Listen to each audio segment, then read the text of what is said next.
Welcome, everyone, to Choice Conversations, the podcast dedicated to helping you improve your life, one choice at a time. I'm your host, Chris Stefanik. Let's do this.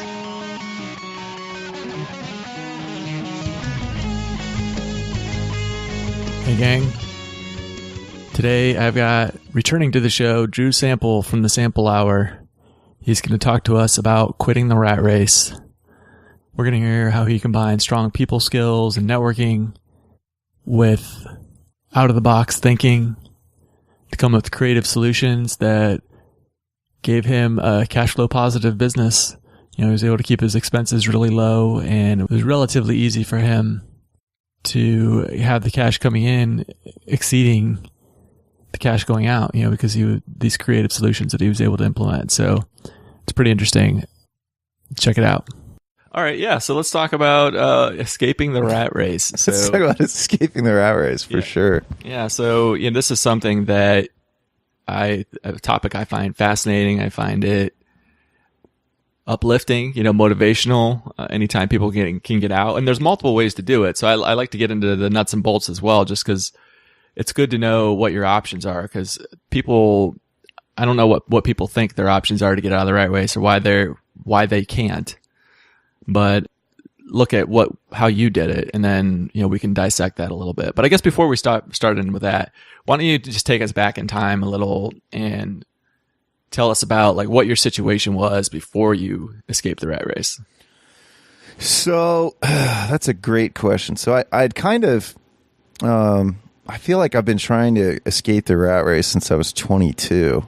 And I had some failed network marketing ventures, but it got me started, and it got me in the field of sales, because that's what actually got me into personal growth and self-development and reading books. And I read a lot of John Maxwell and Earl Nightingale and of course Napoleon Hill. Mm-hmm. When I was 22, and then it took me a really long time to figure out all the skills necessary, because it was fun to have that stance of people should quit the rat race and to be that voice, but to actually be prepared and have that skill. Something Robert Kiyosaki talked about, Rich Dad Poor Dad, which was it's the second book I read in my entire life, all the way through. I never read any books in school because I hated school, and I thought it wasn't fun. And so I never associated reading with pleasure until it was well, the more books you read, the closer you're going to be to having the dreams that you want, or living those dreams that you want. So then, Robert Kiyosaki, I was really adverse to sales for a long time.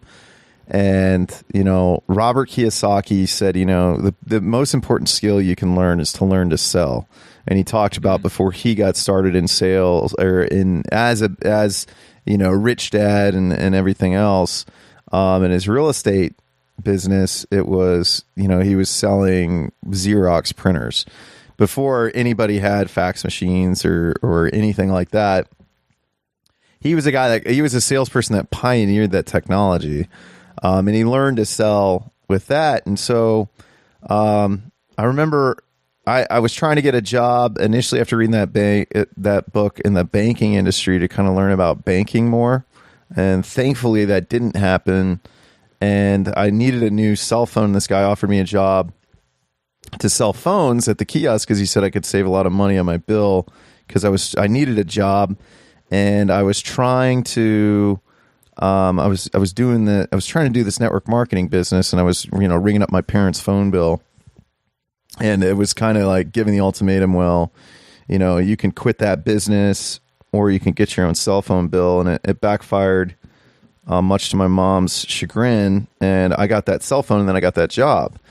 And then from there, I got really good at sales because I kept reading books, and I kept just studying, just listening to a lot of tapes and CDs, as they used to say. It was before, actually, Audible, I think, came out later that year, but it wasn't on smartphones yet. It was only on a computer. And but so I would just I would actually find a lot of books and books on tape and everything just from the internet. So I'd listen to a lot of stuff when I was driving my car, or if I was just sitting around and just trying to like apply these skills to get better at sales. So then from there, like I think I was making like $12 an hour with spiffs, and then I was still trying to finish school and burning out quickly. And then I was offered a job at Verizon, or I was recruited and told to apply by a lot of people working for Verizon Wireless, because I kept taking sales from their guys, and they were making a lot more money than I was. So I got recruited into Verizon, and then and I took that job because I was like, that now it's going to be easier to pay for this network marketing business. And it was always, I took a better job to fund business. And that was my idea back then. And then something happened where I kind of realized that network marketing wasn't for me. And then I didn't have any more light at the end of the tunnel, which for me, when you're trying to escape the rat race, that's what you need to have. So I just kind of lost focus. And then I kind of went down this path of, drinking a lot, and, I put on like 70 pounds and just I got super depressed, man. And then I decided, after just trying to climb I decided, I needed to get out of Toledo because I wasn't really sure what I was doing with my life. And I think I was like 26. So then I moved back down to Columbus, and I had this, I decided I wanted to try to move up into corporate America. And because they'd always have me train new people, and I was like, they have to see that I can, duplicate. And I had all these concepts from wanting to be an entrepreneur. I'm like, I'm just going to apply this into corporate America, and I think it should translate well. But it just never really did, because I was still very opinionated, and I thought if I thought something was fucking stupid, I would say, well, that's really stupid. Why are we doing it this way? And I wasn't the most tactful. And and it's shocked, just like, truly. Yeah, go figure, my contrarian self. And so then what happened was I got they kept cutting my pay at Verizon, and I was trying to they'd actually raised the pay in the stores. And I always worked in a kiosk. So when I was in a cell phone kiosk like that, I'd stop people to sell them stuff. I mean, I was really good at belly to belly, quick prospecting sales. Like, I got really good at it. And I'd realize that when I would help my stepmom with her business. And so my stepmom had her business, and she's an artist. And, I remember it was something that really actually helped our relationship, because I think I always had a rocky relationship with her for a while, because, she wasn't my mom, and I'm really stubborn. And I was like, what, it'd really help out is if I went all in and got really supportive with her art, because she really does have cool art, as much as I didn't want to believe it, because I was just a little shit kid. So I would help her with sales, and they would go from selling like $200 an art, and I'd show up and we'd be selling over 1,000. So because it was like that, it's a skill. It was a skill set that I'd learned, and it was something that was a big confidence booster for me. And it was getting me out of my head of, and starting to get myself to remember why I wanted to quit the rat race to begin with. And then, so, I had this skill set of like being able to do like tent sales and everything else like that. And then going to, Verizon, I was stuck in the kiosk, and I was trying to get out, and I had this opportunity to go work at Time Warner Cable. But I with the alcohol, like I'd been down this long path of self-sabotage. So what ended up happening was I'd failed my background check, and I had just gotten a DUI, and I was all worried that I wasn't going to be able to get into, Time Warner because of my DUI. But I forgot that I had this disorderly conduct, which was also from an incident of being publicly intoxicated. And I pissed outside in this parking garage, and luckily it wasn't indecent exposure because I wasn't exposed. But I still got a ticket, and it's on my record, public urination and all this stuff. And I forgot about that. So they had said, yeah, you failed your background check, so your offer's rescinded.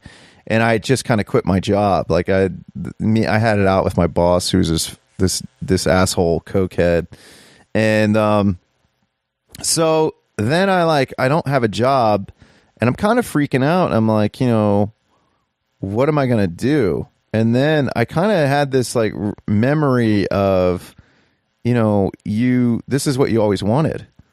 Like, you don't have any business prepared. You don't have anything. Like, you have your time and your freedom.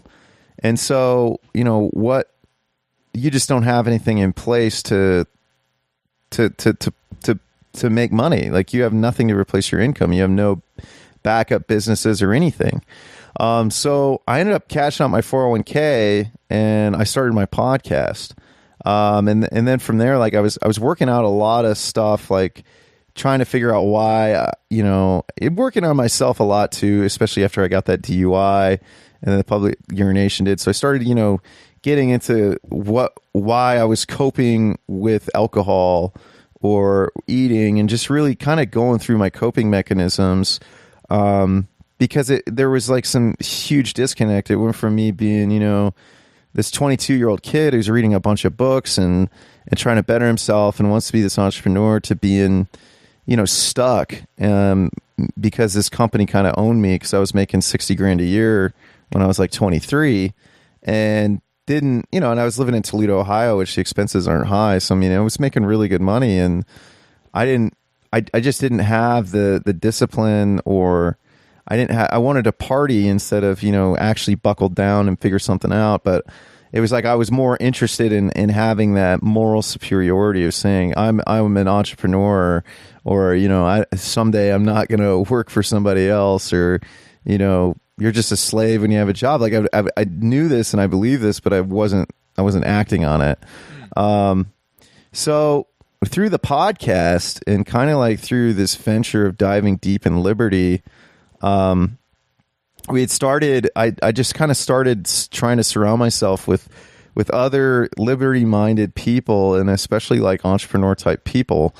And I was really into Joe Rogan's podcast, and it was before, 110 other million people were as well. Like, it was still kind of early on. It was back in 2012. And they'd had some shows that had come to the Columbus, and, there was this big group and people that starting to network, that were fans that liked, a lot of the lesser comics.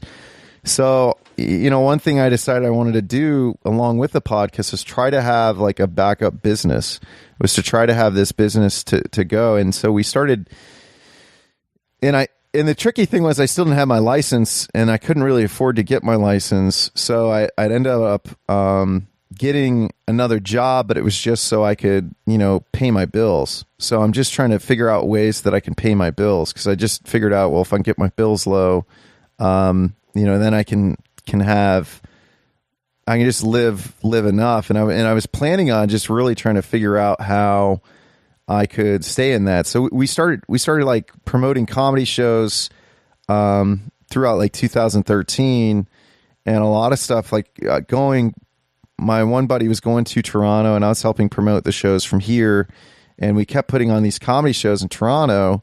But I couldn't go because my passport had expired, and I really didn't have the money to re-up it. I didn't have the money to get my license back.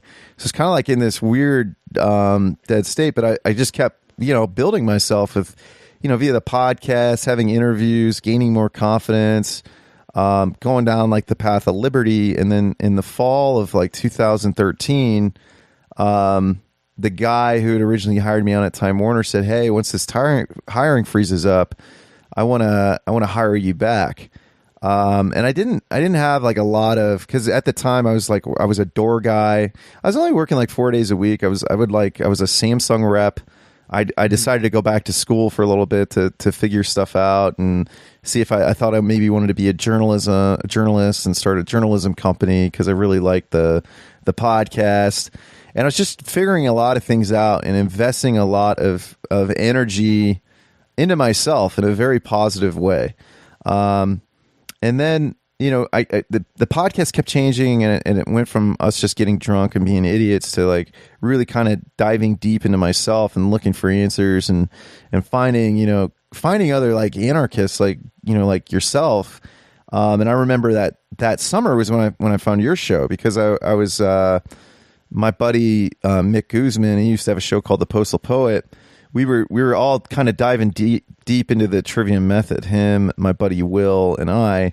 And we were listening to Gino Denning, and then I found, and really getting into Jan Irvin's work, and then I found 2 Beers with Steve, and I found like Steve had all these similar interests that I had, but he just had a show, because I remember he had like the Web of Debt author on like some of his older shows, and it was like books that I'd already read, and I was like, man, I feel like I'm on the same path as this, and then I'm like looking, and 2 Beers of Steve changes its name to Choice Conversations, and then I started like listening to this show and finding this show, and so like, and I remember like finding it. I was in like the lunchroom at Best Buy, because I was working. I ended up taking a full-time position at Best Buy, because it was like, well, I just need to be able to pay my bills, and I was kind of and I was making it happen. Like it was.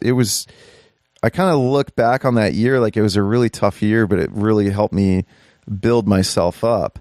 And then what ended up happening is I get this call from that guy in January, and he's like, hey, we want to offer you a job again at Time Warner. So I came in for the interview, and I went from making like, I think I went from making like 18 grand a year to like a really good sales job. That's like business to business sales job. And I ended up making about, 100 grand a year. So, and I took that job, and I was really kind of on the fence about it, but it was only 40 hours a week. And I was like, you know what, I could take this money, because I don't think this job's going to last more than 2 years, because it's way too easy. Like I just remember like my buddies at Verizon just making stupid money and saying how easy it was. And I'm like, this gig probably isn't going to last for more than 2 years. I just don't think it's going to happen. Like you don't sit at a desk and answer the phone for 40 hours a week and get $100,000 a year. Like you could pay a lot of different people to do that job. So I was like, but what I'm gonna do is I'm gonna take this job with the intention of building up businesses or exploring entrepreneurial ideas, and now I can afford to fund these ideas. So I took this job with Time Warner, and we started going more into the comedy shows. I got my license back. I got which was pretty crazy, because I think I went almost 2 years without having a driver's license. So I drove illegally for a year, which is how I really found Nathan Frazier, because I heard him on Red Ice Radio, and he was back when before Nathan was talking about entrepreneurship and sales copy. He was, going to court and challenging jurisdiction and getting cases thrown out. And I didn't have money to pay a ticket. I didn't have money to get my license. So I was like, so I do have time. And so I just listened to a lot of his shows, and so I'd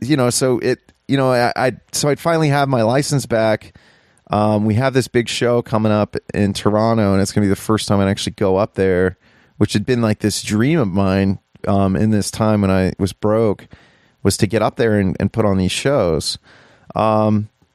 So I get up there, we keep doing these shows, and then we start doing shows here, and it's just not, it's really fun, man. But I just kind of realized, like, we're doing these shows. We ended up opening this club in Toronto, and I just realized that, man, like I have really good entrepreneurial skills. I help out my friends that have their own businesses, and I pretty much help them for free, because I at the same time that I was doing that, I was helping my buddy Joel out with his farming business, because I really had this, that was one of the things I wanted to get into that summer, was urban farming. But instead I went down the path of comedy shows, because I didn't have a yard or anything, like back in 2013. And so I kind of was at this crossroads, and I helped my friend open his club in Toronto and became this minority owner, and was like, I really need to start focusing on me. I really need to, like, if, I don't have anything in place yet for that day when we get laid off. So the Comcast thing had already started. So we'd figured we were already going to get laid off. And then when that Comcast merger with Time Warner didn't go through, it kind of bought me an extra year, because I almost had that job for 3 years. So in the meantime, like, you know, I start investing all my money into farming, and I start investing money into getting an education, and I changed the podcast up from exploring liberty and trying to promote comedy to really focusing in on like these small scale farmers that were making it work. And they were, you know, whether it be like Curtis Stone or Jean-Martin Fortier or just different people. Like I from talking at the end of that season, I'd gotten Curtis's course, and then Diego Footer, who's the host of Permaculture Voices, was putting on this Permaculture Voices conference, and it was the last one that he's ever going to do.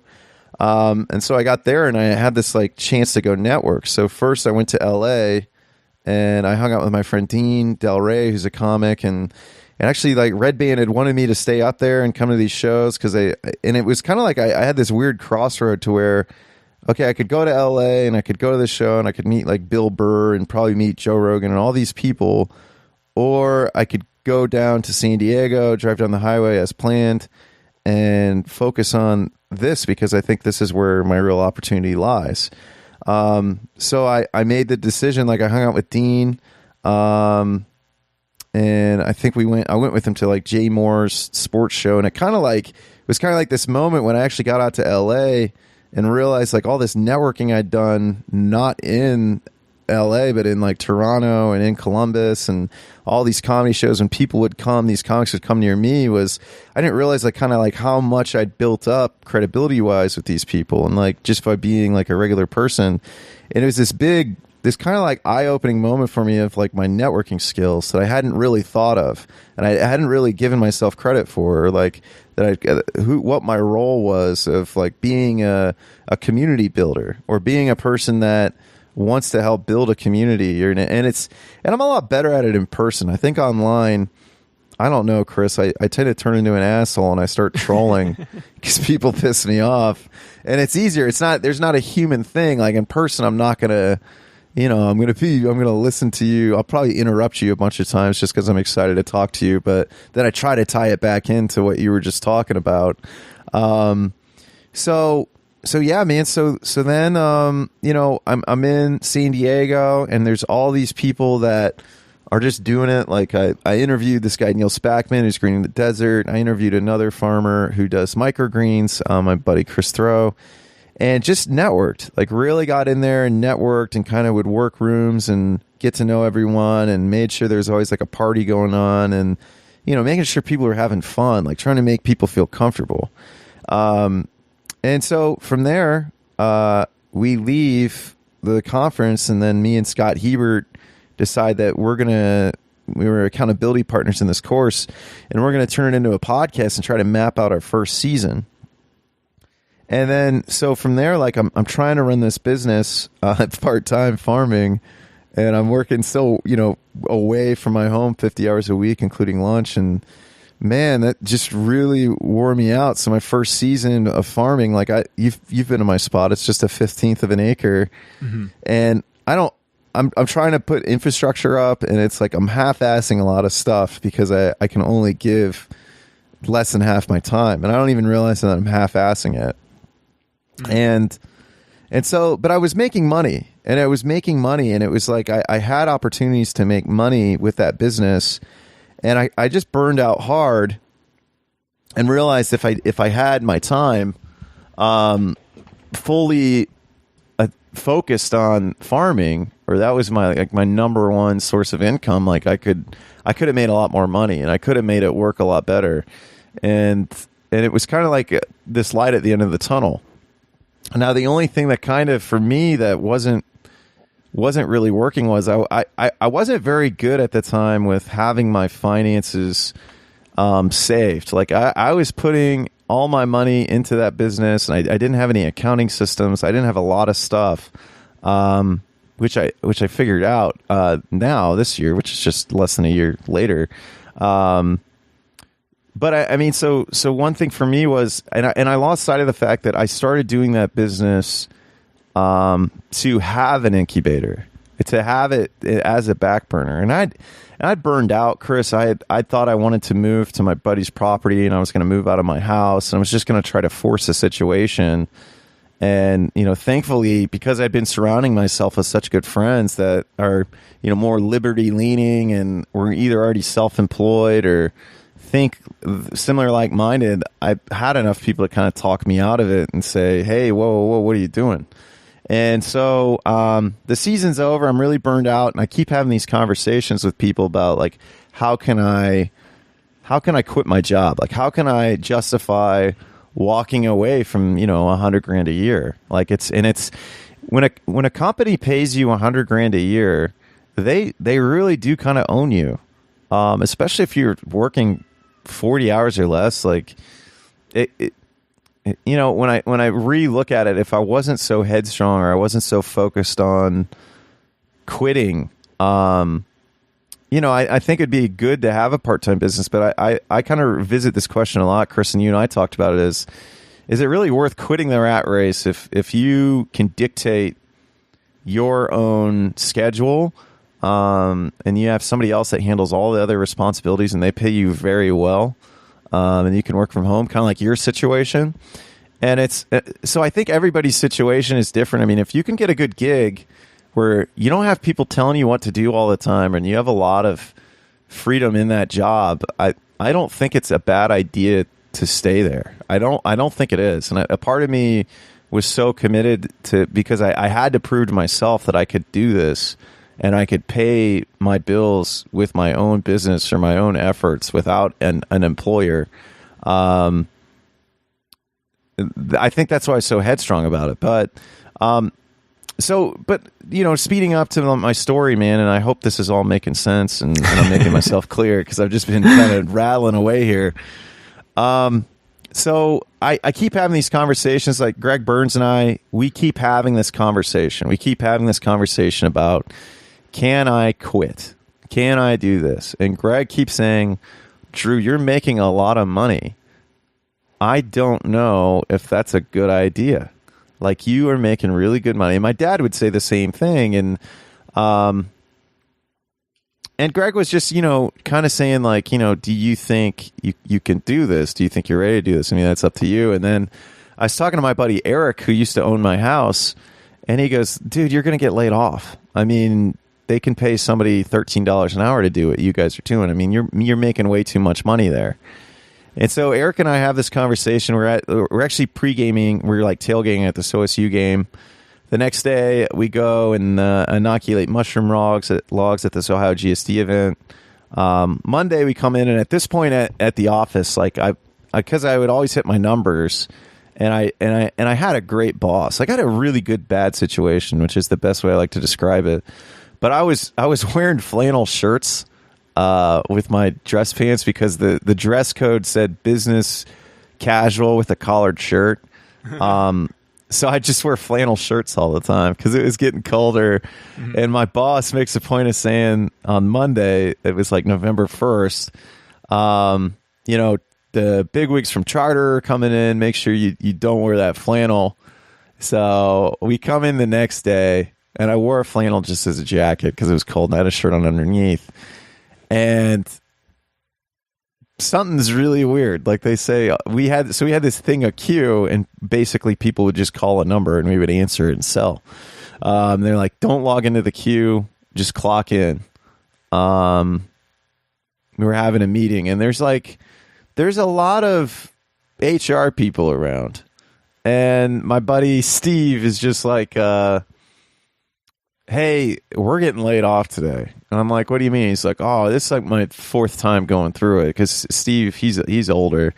I think Steve's like 40. He's like 44, 45. He's older than me. And Steve's, a lot of Gen Xers that have been in corporate America for a while, especially sales, have been through quite a few layoffs. I think just in general, I think Generation X really has gotten the shitty end of the stick when it comes to, as a generation, like when you're sold that lie, and then you just keep playing the rules correctly, and nobody gives a shit, and you keep getting laid off. I feel like that's most of my friends in the Generation X generation. Yep, I'm Generation X, and I've definitely been laid off before, so yeah, I know what you're talking about.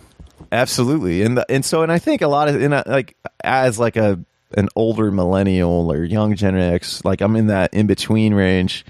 Like I'm surprised this is the first time that I got laid off. So the guy gets in front of the room. He's like the VP of telesales or the call centers, and he goes, "Hey guys, I don't have good news today. We're closing down the call center today."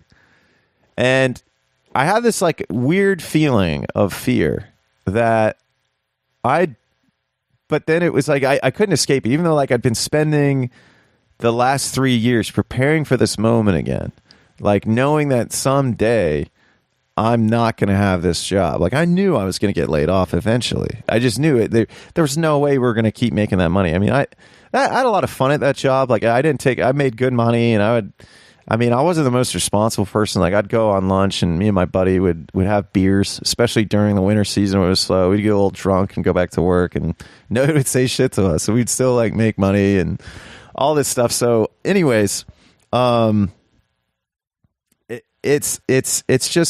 was just kind of like this surreal moment, and I felt really bad for I'd been like the guy who was screaming at the top of his lungs, "We're gonna get laid off, we're gonna get laid off," and I felt like nobody was listening, and then I felt like I started to believe it myself that we weren't going to, and then we got laid off, and it was weird because my plan to get out of the rat race was always to have something for when I got laid off. And I'd forgotten it, and I was trying to figure out a way to escape it, but it was the best situation ever. Like I was trying to figure out a way that I could get unemployment and have a nice little nest egg saved up, because I'd been spending a lot of money on the business, and just kind of enjoying my life. Like I wasn't as frugal as I probably should have been.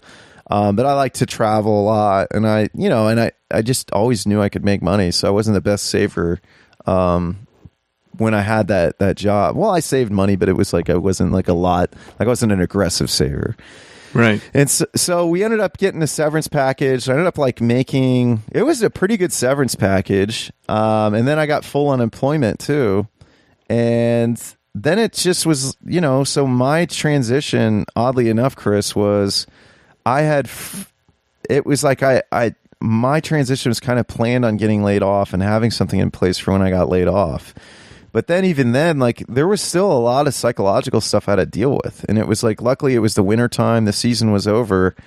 So I had a ton of time to process what had just happened. I had a lot of time to process my farming season, what I needed to do to make money. But it was weird. Like I didn't have a lot of confidence towards going into the off season because I got so burned out. So it was like a really interesting time. Like I owned my time.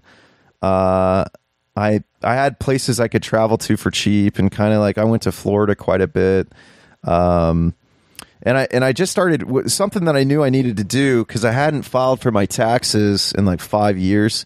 Because when I first went to Verizon, I'd cashed out my 401k, and I thought, I was pretty sure, and I still am, I'm pretty sure Fidelity somehow screwed me out of a bunch of money, because they reported to the IRS that they gave me $30,000, but I know for a fact that they kept the 10% penalty. And I had him hold other money for my taxes too, because I didn't get 30 grand. But I don't know. It's all back in the day, and I knew I owed all these taxes. So through sorting it out, and trying to figure out a way that I could actually run my business with a good accounting system, because I had no idea about accounting. Like I was paying bookkeepers like a stupid amount of money an hour, like at least $20 an hour. Mm-hmm. One bookkeeper I paid $40 an hour to get my comedy stuff figured out, and I'd been trying to get my taxes sorted out. So I discovered Profit First. Actually, Kevin Geary turned me on to Profit First, and it was, for anybody that hasn't checked it out, check out Mike Michalowicz's book. He's got a podcast too. So I started, wanting to figure out how to have this accounting system. And it was like, that was like a big thing for me, that was super intimidating because it was like, well, how do I cash flow a business? How do I do, like, I know I can sell, and I know I can market, but how do I do bookkeeping? How do I know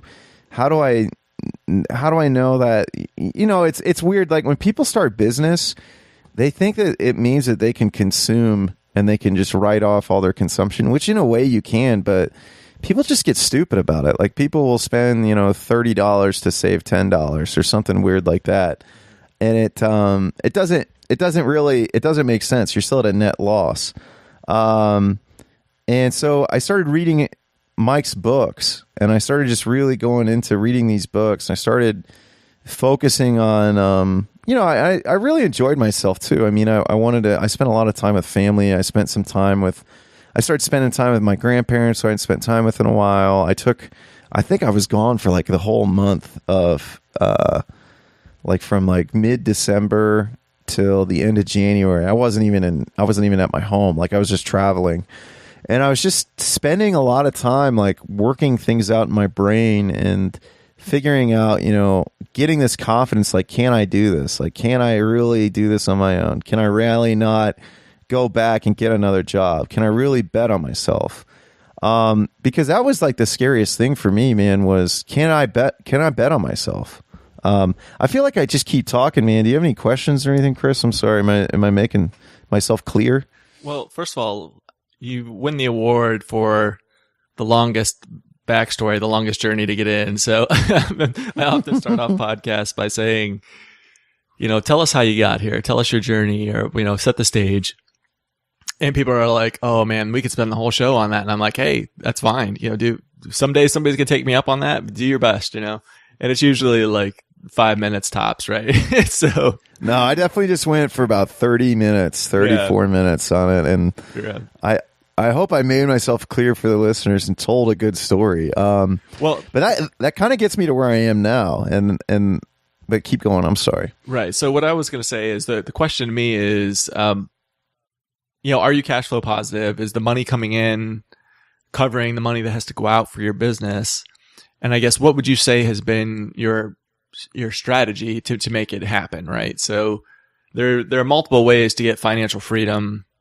I know that Jake DeSillis has talked about this a lot. I think he outlines 4 different ways, and we can. Yeah, I actually had him on the podcast talking about it when I was in Florida once. Him and I talked about what his motivation was. Is like his fear to fail, his fear of failure and not being successful, and having to go back to something else was a huge motivation for me too. Like that was something that really inspired me.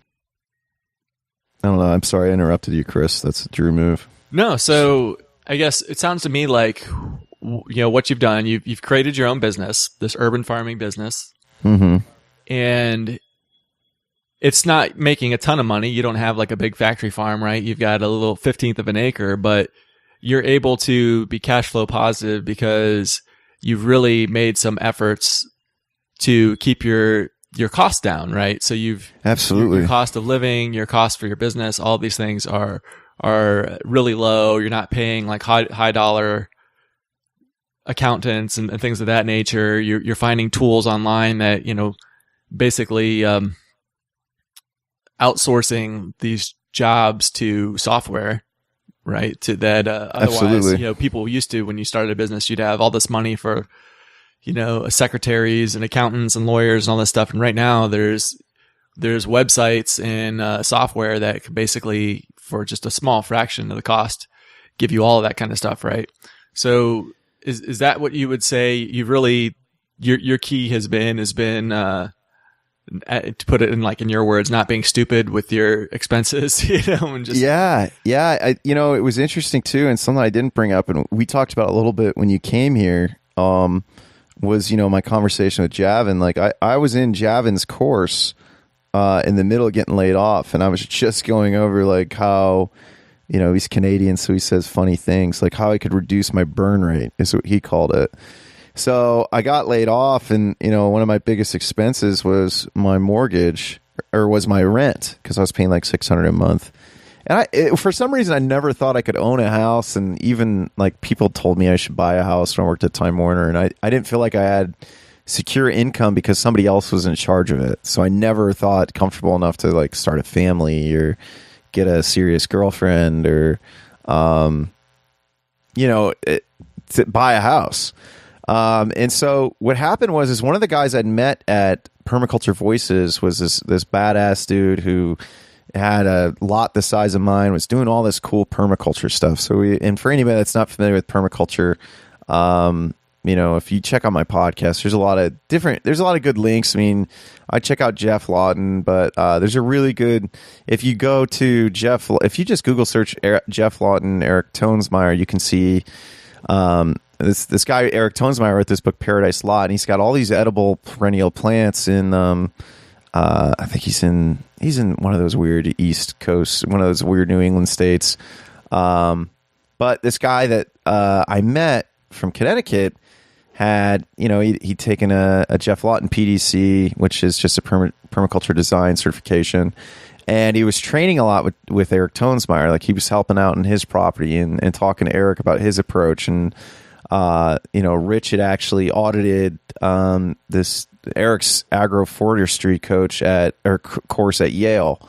So Rich really knew what he was doing. He was doing some really cool urban homesteading, and he was actually looking for a way to get to Ohio. Like Connecticut has some pretty messed up gun laws, and the situation. He was a full-time caregiver for his father, who has dementia, and the state was basically taking over custody of his father because different reasons. And it was, so Rich needed to move out of his father's house. And so I get a text. I'm in Florida, and I get this text, and I've been thinking about it because Rich had started listening to the show, and him and I talked for like an hour. And he's like, "Hey man, I need you to help me get to Ohio." And I go, "Well, yeah, dude, let's figure it out." And then I was just thinking about it, like, my friend Greg Burns, he's like my brother from another mother. Greg goes, "Hey man, Rich has the greenest thumb that I know. He can pretty much help you figure out how to grow anything. And I think he could really help you out." I was trying to work something out with Rich to come and help me on my property. It didn't work out. Essentially, I wrote a cash I couldn't check, or a check I couldn't cash. What's wrong with me? And so I'd been linked up with Rich, and it was just kind of like I'd finished Javin's course, and I had this idea of, if I had help, it'd be so much easier. But how am I going to pay someone? I can't afford to pay anybody help. So Rich had actually offered the idea of a living situation where he would live here and essentially give me 20 hours of work a week, and he would just basically live here for free. And I was totally down to barter that. So it was funny that you said, I've outsourced, my accounting to QuickBooks and legal stuff. So, how do you legally do this? Like, so how do you put this in writing so we have contracts to protect ourselves, to protect our friendship? So my friend, who's a recovering lawyer who's trying to close down his firm, wrote a basic contract and said, you need a contract to cover like your lease, this and that. And he said, so what does your lease say about renting out your space or subleasing it to Rich? And I said, well, I don't have a lease. And I said that kind of proud, like I don't do that type of stuff. I don't. And then he goes, why are you proud of that? I go, well, because I don't, I'm not committed to it. He goes, yeah, what if your landlord dies? Like, what are you going to do then? You're just squatting on property. They're going to kick you out. And I was like, oh, I didn't think about it that way. And so through that, I was like, I don't own this property. Like, I don't own this. I'm doing all this work here, and I don't even own it. So what is my end goal here? So I decided, I knew Eric was looking to get some cash. So I hit him up and was like, hey, you said you were willing to sell this house before for 50 grand. Are you still down for that? And he said, let me think about it. And then he said, if you can do it within the next 2 months, it's yours. So then I just start going down a list of people that I could think to co-sign a mortgage with me. So my parents, and then my mom recommended me talk to another family member. So I talked to him, and he made a cash offer on the house. Eric declined it, and then he made a final offer, and Eric accepted it. And he said to me, I'm not buying this house for you. You are going to legally buy it from me. So then I had to figure out how to legally have a mortgage with a family member.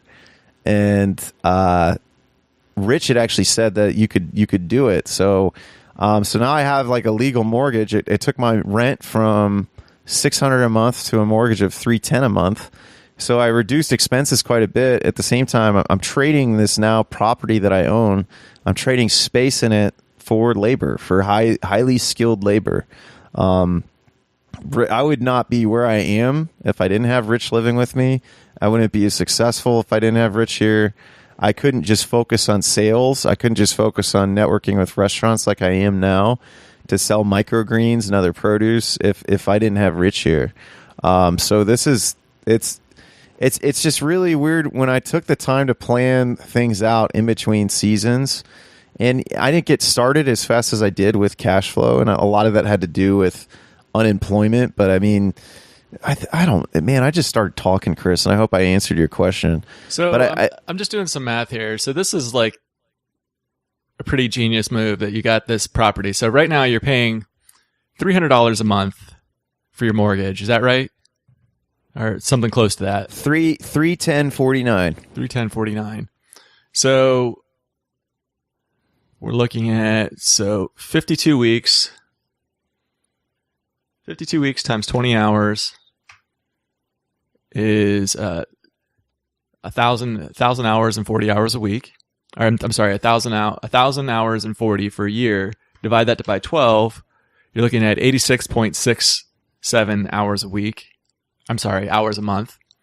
So $310 divided by 86.67 hours in a month.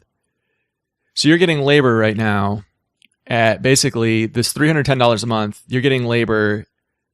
You're basically $357 round up $3.58 an hour is what you'd effectively be paying Rich. But so that alone's a good deal. You're getting a guy that's working and he's doing a great job for you. He's doing renovations to your property, improving the value of your property, improving the value of your business. Cause, I've seen your urban farm and seen the work he does. Rich not only has a green thumb, but he's also very handy and does great work building structures and stuff that you need for your permaculture and the like. So you're getting him for like dirt cheap, less than minimum wage, $357 an hour. Yeah. But it's not that 310 isn't just his wages. It's also the roof over your head. So 310 just for like rent for just you're renting a house. 310 is pretty great for like pretty much anywhere in America, right? So that's awesome. Yeah. Like you said, you were paying for the exact same place as a renter where you're just throwing your money away. Whereas, if you're buying the place, if it's your mortgage, you're paying off the debt and eventually it's going to be yours, right? So you drop that from 600 and something to 310. Mm-hmm. So that right there, roof over your head for dirt cheap. And then, oh, hello, this isn't just your residence. It's also your business too. So you don't have to pay like additional money on a mortgage or on rent to buy land for your farm or whatever, buildings and the like. So right there, finding this opportunity where you could go out, you find somebody who's willing to sell you this house for dirt cheap. There's that. Yeah. It was a little bit below market value. I think it was a good deal it was cash. There was no banks involved. It was perfect. Right. So when you get all that stuff in place, then you also were able to find a family member that was willing to work with you on this. You found Rich that's willing to enter in this arrangement with you. You put all this together. I mean, a lot of this, it sounds like looking for opportunities and being open to and thinking outside the box. There's that. There's also, you talked a lot about networking earlier on and just people skills and sales skills. I mean, convincing somebody to do something like buy a house for you and allow you to like mortgage it off of them, right?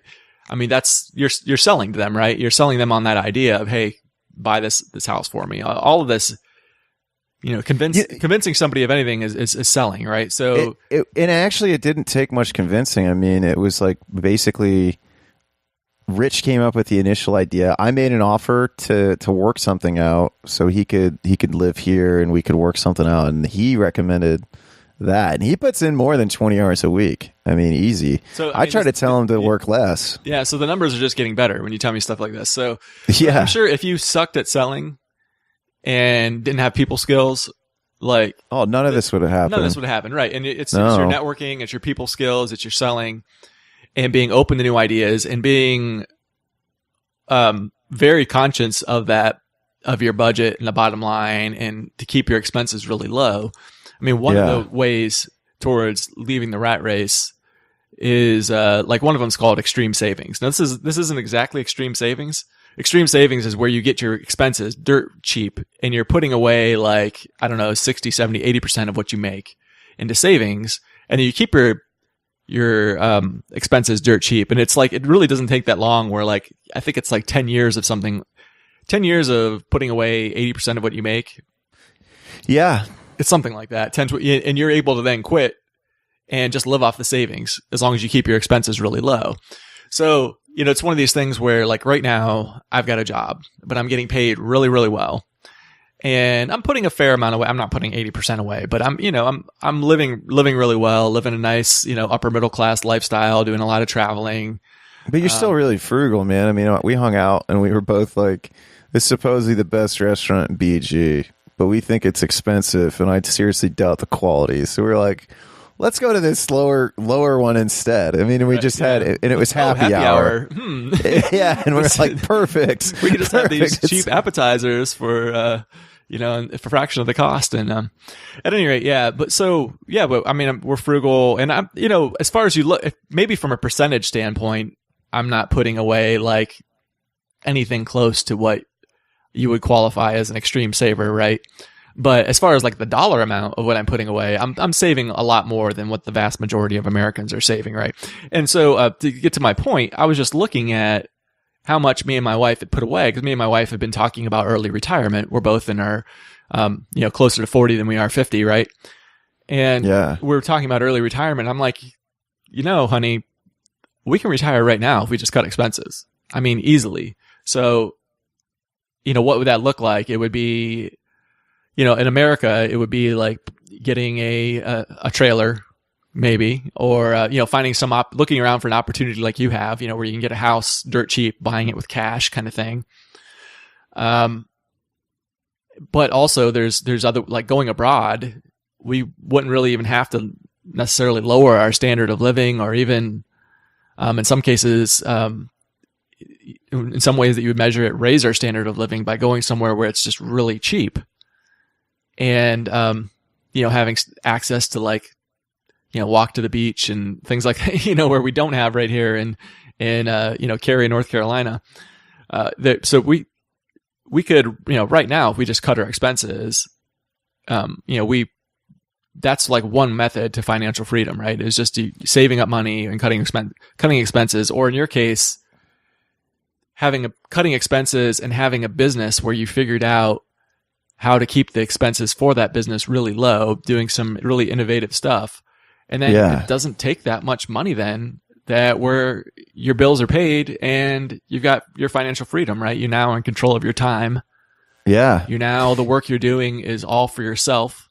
Correct. Any investments you make in the property, any investments you make into yourself, the skills you're learning, it's all an investment into your own business, what you own. So yeah, absolutely. And I need to spend more time here now. Like I think I like to travel quite a bit. I like to see my family. I like to experience things, but I think there's a season for that. And I think I definitely need to spend more time around the house. It would save me money, and then I could work on more things here, like just getting, keeping things cleaner, or just doing anything. And I think I'm trying to. That's another transition I'm trying to make now. It's just being more of a homebody, like spending more time at the house, investing more time into whether it be the podcast or anything. Because it's like I do my podcast, but man, I'm really hands off at that right now. Like I recorded an episode last night, and that was fun, and I'm recording this one with you, and this is fun. So I think there's, I need to buckle down more, and I need to because I started, I do work outside of the farm part-time, like extremely part-time, but it's like a pretty good cash situation. But it's like, I'm working for somebody else who's I actually really respect as an entrepreneur. But it's just, I could be taking that same time, putting it into like, it's nice now to have the extra cash, just in case. I'm doing it more so for like savings. Cause I had to get a new roof. I think, oh no, I got a new roof right before I came up Thursday and hung out with you. And that was kind of like a oh shit moment for me, because I did have money in savings still, but it was like this oh shit moment for me, because I'm not saving a lot of money with the farm right now. Like I'm surviving with the farm right now, if that makes sense. Right. You didn't have a buffer to, weather a storm, basically. This part-time job is giving you that buffer. Yeah, and I have like some savings to weather the storm, but it's like, okay, I'm going to deplete this. Like insurance didn't pay for the full thing yet. I have the money to pay the roofing company. I'm still working out my taxes, so it's like I need this extra income. But it's, but everything's kind of working out, man. I mean, like sales started increasing in the business, and this is an interesting story too, man. So this is kind of a funny story. So last season, because most of my so I sell to 3 restaurants. And I'm going to probably sell to more than I'm in 2 farmers markets. But the first, I got into one restaurant, and that one restaurant, via that one, I got into another one. And then from that restaurant, I got referred to another one. So the one restaurant turned into 3 via referrals. So they're nice, warm handoffs. So people already want to work with me because they're getting warm recommendations from the other chefs. So it's an easier... Networking is always the easier sales approach versus me coming in and hitting the pavement hard, which I can do, but I just don't want to. I don't think, like if I had to do that, I will. Like, and I have gotten sales from doing that too, but there's just better ways that I can spend my time. And so last year, like I said, when I was burning out, I was trying to date, and I was like kind of lonely, and I wanted to date and find my future wife and all that shit, which I'd go through quite a bit. So I met this girl on Plenty of Fish, and I like fell in love with her, and she was this bartender, and I turned into that guy that goes to the bar and drinks while his girlfriend's working. And it wasn't like I would do every shift, but it was just like, I'd get drunk, and then I'd be an asshole, and I wasn't really an asshole, but it was just like, it wasn't a good look for me. That's also not really saving a lot of money either. Well, yeah, I mean, she was giving me discounted drinks, but yeah, I mean, it's just not something I want to do anymore. And I was kind of like falling into the same path that I used to be on before. Like I felt myself going down the same road that I went on before I got the DUI, right? Right. So I wasn't drinking and driving, but Uber gets pretty expensive, just like what you said, or late night eating. So it's not healthy. There's a lot of bad things about it. But one night I go and I see her, and there's this guy who's wearing kitchen clothes. So I strike up a conversation with him, like, because I was like, hey, I could probably sell to this restaurant, and I was trying to get into restaurants at the time. And so him and I talk, and we just kind of bullshit. We talk about food for a long time, and then I get a warm lead into this restaurant that I'm in now, and which is like my first restaurant. And because one thing that had happened was I was selling to my buddy's restaurant, and then right at the beginning of this season, I had this commitment from him for 40 pounds a week of salad mix, and that went down to 12 a week, then 12 every other week, to nothing, because it was like something happened, like the cost of salad mix went way down because of this hydroponic operation. So I sell for $8 a pound, and they were getting 3 pounds. They were getting $4 a pound. And it was just one of those things to where I hadn't planned for that. So that's when I decided to really just focus hard on microgreens.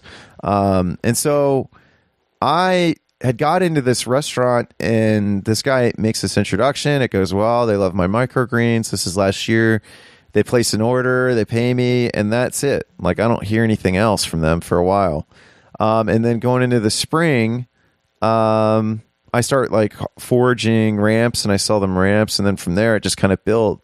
But the whole thing is had I not made that bad decision to date that girl, it's funny, like, because you were saying how I look for opportunities and I have the skill set to take advantage of them. And it's like, but had I not made that bad decision, I wouldn't be there's no way I'd be making the money that I'm making in this business from these restaurants. I wouldn't have gotten into those restaurants. So, I mean, maybe I would have, but I don't want to say never because I don't know. But it's just always interesting, man. Like, it's interesting to think about why having a good attitude is so important, or staying positive, or knowing how to look for opportunity that presents itself to you. Sure. Yeah. Being agile enough to take advantage of those opportunities, and aware and creative enough to see the opportunities that are out there. Absolutely. And because the funny thing is that guy doesn't work at that restaurant anymore. I don't talk to that girl anymore, but for some reason, like, it was all brought to me, and here I am, and now I can pay my bills, and I'm on your podcast talking about, how I'm beating the rat race. And so, I mean, it's a pretty, I don't know, it's pretty fascinating to me, man. I think that story's funny because I was so broken up by that girl, and I remember friends asking me what I was doing and everything like that. And then it's like, well, I did get something good out of it. So it's just funny to me. Right.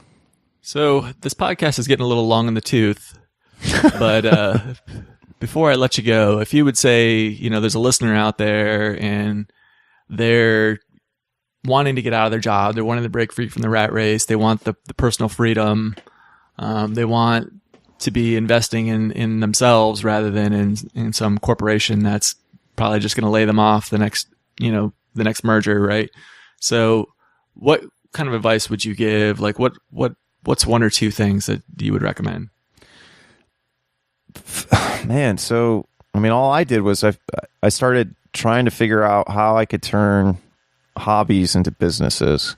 Like something like, is there a viable opportunity here? Because I think that the hardest thing for me was finding something that I was actually interested in. Like finding something, like I knew I had the skills and I had the spirit to be an entrepreneur, but I didn't know what it was in. Like I didn't know for what. So I would say, figure out what skills you have, and then figure out how you can leverage those skills. Like I had a skill of sales. Like that's my skill.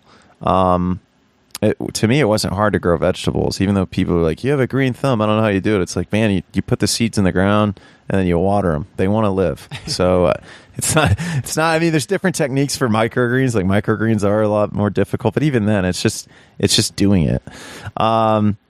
So so that's it, man. I think figure out what skills you have, then figure out how you can turn that skill into a business. I think the E-Myth is a great book for people to read.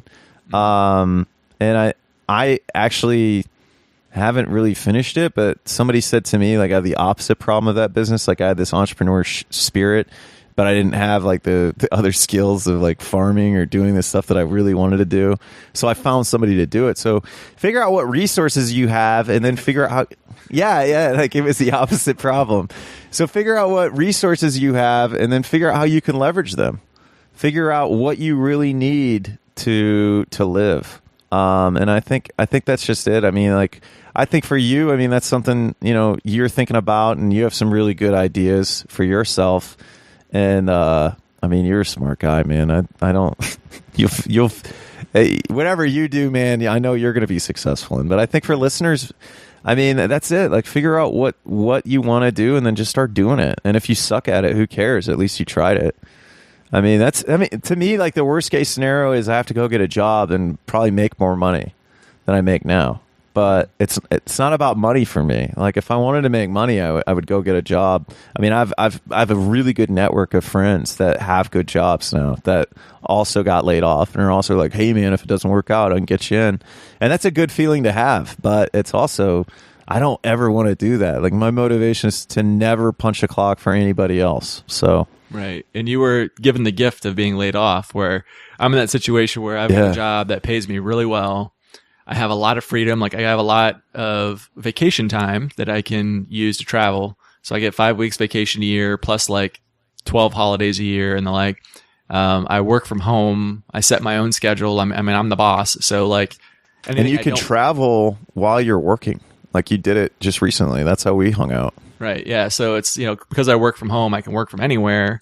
I can, because I'm the boss, if there's something I don't want to do, I can always delegate it. So, I typically am just doing stuff that, I want to do on the job. Right. And so there's a lot of good things going for this job, and they're paying me so much money. It's like, it's just really hard to justify walking away from it. Right. I almost have to have like a business that I start on the side, just making, as much or more to justify it. And it's hard to get a business on the side that's doing that if you're not able to leave your day job to fully concentrate on it, right? Absolutely. So it's like you were given that gift though of being laid off that is otherwise you probably just were never going to do it, right? No, I made the decision right before that I wasn't going to. Yeah. Like I made that decision with Craig that I need to figure out how to do less here on this business. I still want to do it, but I think and then I was actually starting to transition to aggregating, which I'm doing now, which is just basically selling other farmers stuff. Because I know I can sell. I don't have the time to necessarily grow. When I was working full time, it was just hard. It's hard to do. I mean, certain people I know do it too, and it's pretty impressive. I mean, I can't do it because I don't. To me, man, it's all about lifestyle and quality of life. And if I'm not, if I'm miserable. I can be miserable and make money anywhere. I mean, that's not a problem for me. I mean, I could, if I want someone to treat me like shit, I'm going to go get a job. So that's been a thing too. I mean, it's like, I don't want to deal with other people's asshole customers. And if you want to be an asshole customer with me, I just don't care. Like there's a guy, if there's somebody that just even goofs around with me about what kind of customer service you're trying to do, I'm like, I don't know, man. If you don't like it, I'm sorry. It's not going to change. I mean, I give pretty good customer service. I have one guy that breaks my balls about it, and I'm just like, yeah, I just don't care. If that's how it is, you can take it or not. And it's because it's for me, man. It's I don't, it's not that I don't give, I obviously give good customer service, but it's just if you're going to be an asshole, I mean, I don't care how much money you're paying me. I'm not going to do business with you. There's chefs that got shitty with me already this season that I just haven't even called back. I just don't even care because it's just if I can't hug you, I don't want to do business with you. Right, right. Yeah, and that's when you're working for yourself, you have that luxury of choosing who you're going to do business with, where you don't always have that opportunity if you're working for somebody else. So just one more benefit to taking the path of freedom, to escaping the rat race, right? Absolutely, man. Absolutely. Well, hey, dude, thanks for having me on. I hope you feel good about this podcast. I talked a whole lot, so I'm always worried. But people say I should do it more. I should talk more on podcasts like my own show. But right. I do have a podcast if people want to listen. I've been saying for a while now that I'm going to be putting out more content more consistently, but still working out the kinks in this business the first year and getting to the feeling where I don't feel overwhelmed, which I feel like I'm really close. I feel like I'm feeling less and less overwhelmed. But you could check me out at samplehour.com. You can friend me on Facebook, follow me on Instagram. That's just Drew Sample. You can follow my business on Instagram. It's at Capital City Gardens. If you guys, there's contact info on my website. So if you guys do want to talk to me, love to talk to anybody. You can ask Chris. I have a pretty open door. So even if you're in Columbus and you want to hang out, hit me up. I'll meet you up and we can get coffee or a drink. I think anybody that I meet that listens to me on a podcast, it's a very special thing for me, because I think it's powerful when people hear my thoughts, and I think it's powerful what podcasting has done with either decentralization of information and everything else like that. So if you listen to me here and you like what I have to say, you're my friend and we can hang out. So.